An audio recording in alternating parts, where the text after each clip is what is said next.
नमस्कार मित्र हो, मी आपला सरपंच मंगेश साबळे बोलतोय। आज एक अत्यंत महत्त्वाचा विषय ग्रामीण भागातील विद्यार्थ्यांशी संलग्न आहे, जो की आपल्या समोर व्यक्त करावा असा वाटतोय। तर मी कधी सांगत नाही व्हिडिओ शेअर करा म्हणून, मात्र यावेळी मी सर्व तरुण विद्यार्थ्यांना विनंती करेल की हा व्हिडिओ प्रत्येक पालकापर्यंत पाल्यापर्यंत आपण पोहोचवावा। महाराष्ट्र शासनाच्या शिक्षण विभागानं अत्यंत महत्त्वाचा एक निर्णय घेतलाय, ज्याचे परिणाम ग्रामीण भागातील विद्यार्थ्यांवर होणार आहेत। आणि तो निर्णय असा आहे की 10वी पास झाल्यानंतर 11वीची जी ऍडमिशन प्रोसिजर आहे, सामान्य प्रोसिजर अगोदर होती की ऑफलाईन ऍडमिशन होत होते, ती ऑनलाईन केलेली आहे आणि त्याच्यामध्ये मेरिट ठेवलेली आहे। म्हणजे 10वी पास झाल्यानंतर सायन्स असो किंवा आर्ट असो, कुठल्याही शाखेमध्ये ऍडमिशन घ्यायचं असेल तर ऑनलाईन ऍडमिशन प्रोसिजर लाईव्ह केलेली आहे। सरकारने हा GR काढलेला आहे। यामध्ये प्रॉब्लेम असा आहे की जे गावाकडचे विद्यार्थी आहे, ज्यांना सुख सुविधा नसतात, ज्यांना ट्युशन्स नसतात, ज्यांना व्यवस्थित रस्ते नसतात, व्यवस्थित कॉलेज जायला गरीब घरातील विद्यार्थी मुलं मुली असतील, त्यांना टक्केवारी कमी जर असेल तर शहरातल्या शिकलेल्या मुलांना, टक्केवारी जास्त असलेल्या मुलांना ऑनलाईनद्वारे गावाकडचे कॉलेज ते निवडत आहे, गावाकडे त्यांचं ऑनलाईन ऍडमिशन होत आहे।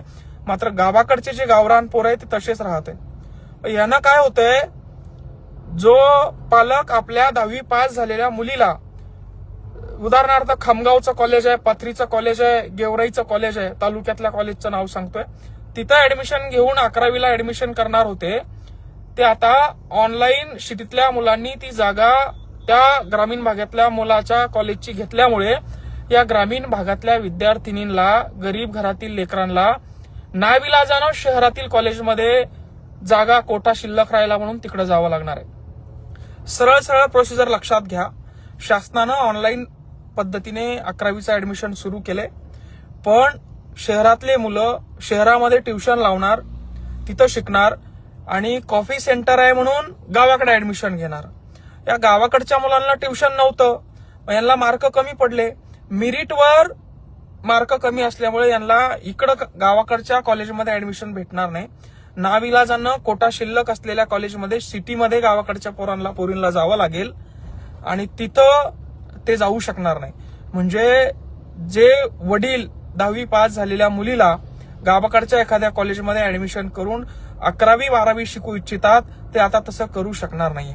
शासनानं हा खूप मोठा निर्णय घेतलाय आणि याचं कॉफीविषयी जो मी शब्द बोललाय, कॉफ्या चालतात, गावाकडच्या कॉलेजमध्ये कॉफी असते म्हणून शहरातले मुलं ट्युशन लावतात, गावाकडे ऍडमिशन घेतात, याच्यावर काहीतरी निर्णय असायला पाहिजे होता, पण हा उलटा निर्णय झाला। याच्यावर पर्याय असा आहे की शासनाने याचे 2 भाग करावे, एक ग्रामीण भाग आणि एक शहरी भाग।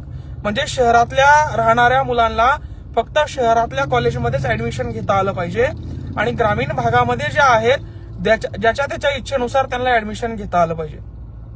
शिक्षणाचा दर याने कमी होऊ शकतो। 10वीत शिकणारी पोरगी गावाकडची 11वी शिकण्यासाठी बाप अवेलेबल नाहीये, त्याच्याकडे तेवढी साधन संपत्ती की ती 11वी शिकण्यासाठी तिला शहरात पाठवेल। आज आमच्या इकडं, आमच्या गावातून, आमच्या 7-8 खेड्यामध्ये बोरगाववरचं जे कॉलेज आहे त्या ठिकाणी पोरींना शिकवण्यासाठी बाप लोक, शेतकरी लोक पाठवतायत। मात्र तिथं जर का शहरातल्या सुशिक्षित पोरांनी, मेरिट जास्त असलेल्या पोरांनी यांची जागा घेतली तर यांनी शिकण्यासाठी जायचं कुठं?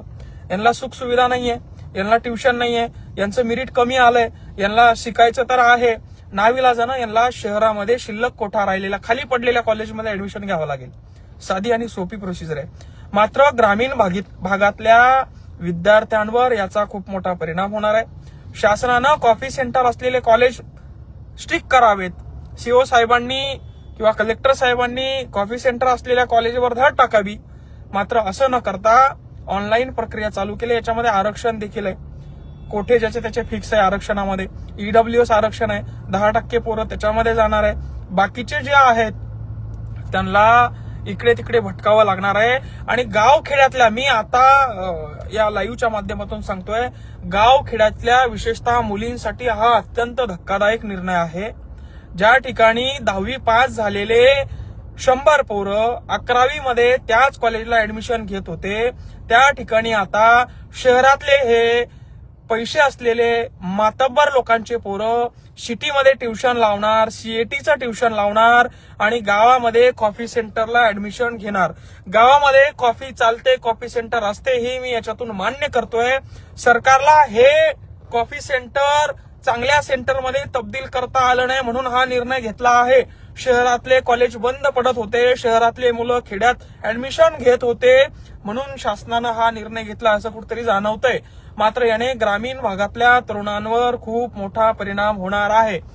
याने शिक्षणबाह्य 10वीतल्या पोरी, जे पालक आहे 70% असे शेतकरी आहेत जे आपल्या मुला मुलींना तालुक्याबाहेर जिल्ह्यामध्ये शिकायला टाकू शकत नाही. नाविलाजानं 70%, 75%, 68% असलेल्या मुलांचा गावाकडे ऑनलाईन नंबर लागणार नाही. नाविलाजानं 11वी शिकण्यासाठी त्यांना कोठा असलेल्या कॉलेजमध्ये ऍडमिशन घ्यावं लागणार आहे. मग ते जिल्ह्यात कुठेही असू शकतं. ग्रामीण भागांच्या पोरांसाठी अत्यंत धक्कादायक हा या ठिकाणी निर्णय शासनाचा आहे. शासनाला विनंती आहे, आपण हा निर्णय घेतलाय तो ठीक आहे, मात्र याच्यात 2 भाग पाडण्यात यावे. मी स्पष्ट सांगतोय, सिटीतले सर्व मुलं ग्रामीण भागामध्ये कॉफी सेंटर आहे त्या ठिकाणी ऍडमिशन घेत आहेत. मग ग्रामीण भागातील पोरांनी जायचं कुठं हा प्रश्न या ठिकाणी निर्माण होतोय. याच्यावर गांभीर्याने या ठिकाणी विद्यार्थ्यांनी, पालकांनी लक्ष द्यायला पाहिजे. अन्यथा तुम्हाला ऍडमिशनच भेटणार नाही, कुठल्याच कॉलेजमध्ये तुम्हाला ऍडमिशन भेटणार नाही. शेवटच्या टप्प्यामध्ये GR मध्ये शासनानं सांगितलंय, ज्याला कोणाला मेरिटनुसार ऍडमिशन मिळालं नाही त्या विद्यार्थ्यांच्या शेवटच्या टप्प्यामध्ये विचार करण्यात येईल आणि ज्या कॉलेजवर जागा खाली राहिल्या आहे त्या ठिकाणी त्यांचं ऍडमिशन करून देण्यात येईल. अत्यंत धक्कादायक हा निर्णय. ग्रामीण भागातील पालकांनी याच्याकडे लक्ष देण्याची गरज आहे. आज 11वीचे ऍडमिशन ऑनलाईन पद्धतीने सुरू झालेले आहेत. आज 8 दिवस याला कालावधी आहे आणि आजच्या आज शहरातील प्रत्येक सुशिक्षित पोरानं, मेरिट असलेल्या पोरानं जास्तीत जास्त 99% खेड्यातल्या कॉलेजला ऑनलाईन ऍप्लिकेशन केलेलं आहे आणि खेड्यातल्या मुलांना अजून माहीत सुद्धा नाहीये की ही प्रोसिजर ऑनलाईन झाली आहे. मेरिटमध्ये तुझा नंबर लागत नाहीये, तू आता असाच बोंबलत फिरणार आहे. शासनानं एक प्रकारे हा केलेला अन्याय ग्रामीण भागातील विद्यार्थ्यांवर आहे. तुम्ही सुखसुविधा दिल्या नाही, तुम्ही व्यवस्थित रस्ते दिले नाही, तुम्ही व्यवस्थित कॉलेज दिले नाही, तुम्ही बेरोजगारी वाढवली. मात्र हा निर्णय अजून एकदा शेतकऱ्याचं कमरडं मोडणारा निर्णय आहे, ग्रामीण भागातील विद्यार्थ्यांचं कमरडं मोडणारा निर्णय. मी सन्माननीय शिक्षण मंत्री यांना विनंती करतो, सन्माननीय मुख्यमंत्री यांना या लाईव्हच्या माध्यमातून विनंती करतो की आपण कमीत कमी या निर्णयाचे 2 भाग करावे. शहरातल्या मुलांसाठी शहरातला कोटा ठेवण्यात यावा, ग्रामीण भागातील मुलांना ग्रामीण भागातच कोटा ठेवण्यात यावा, जेणेकरून कमी मार्क पडलेल्या, शिक्षणाचा अभाव असल्यामुळं, शिक्षणाच्या सुखसुविधा नसल्यामुळं ज्या विद्यार्थ्यांना कमी मार्क पडले, ज्या विद्यार्थ्यांना मेरिट ते घेऊ शकले नाहीत, त्यांना पुढे अजून शिकण्याची इच्छा आहे, त्यांना भटकंती करायचं काम पडणार नाही. अत्यंत महत्वाचा निर्णय. मी सर्वांना विनंती करतो की हा लाईव्ह जो आहे प्रत्येक विद्यार्थ्याच्या फोनमध्ये आपण शेअर करावा, जेणेकरून विद्यार्थी जागृत होतील, पालक जागृत होतील आणि याविषयी काहीतरी आवाज आपल्याला या ठिकाणी उचलावा लागेल. धन्यवाद मित्र.